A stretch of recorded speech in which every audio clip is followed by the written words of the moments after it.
உங்கள் ராசிக்கு யோகரான செவ்வாய் பகவான் மகர ராசியில் உச்சமடைவது வரவேற்கத்தக்க கூடிய விஷயமாகும். உங்களின் எதிரிகளுக்கு இனி நீங்கள் சிம்ம சொப்பனமாக இருக்கப் போகிறீர்கள்.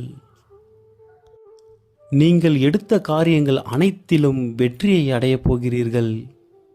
சூரிய பகவானும் செவ்வாய் பகவானும் இயற்கை பாவ கிரகங்கள்.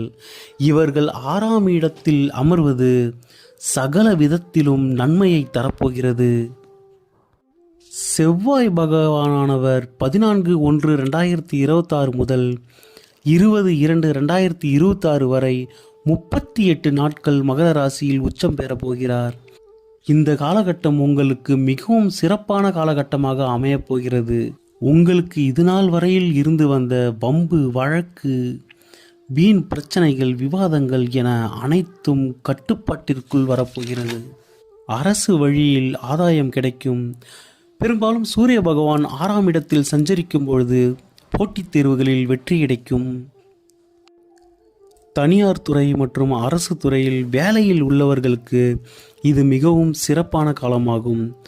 உங்கள் மேலதிகாரியிடம் மட்டும் சில மோதல் போக்கு ஏற்பட்டு விலகும். ராசிக்கு யோகரான செவ்வாய் பகவான் மீண்டும் 2 வருடங்களுக்கு பிறகுதான் உச்சமடைவார். அதனால் இந்த காலகட்டத்தை மிகவும் சரியாக பயன்படுத்தி கொள்ளுங்கள்.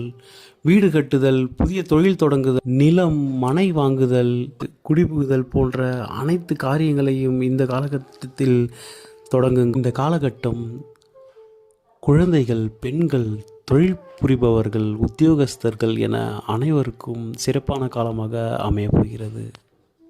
இந்த மாதத்தில் பரிகாரமாக ஆதித்ய ஹிருதயம் அல்லது சூரிய காயத்ரி அடிக்கடி கேட்டு வாருங்கள். நன்றி.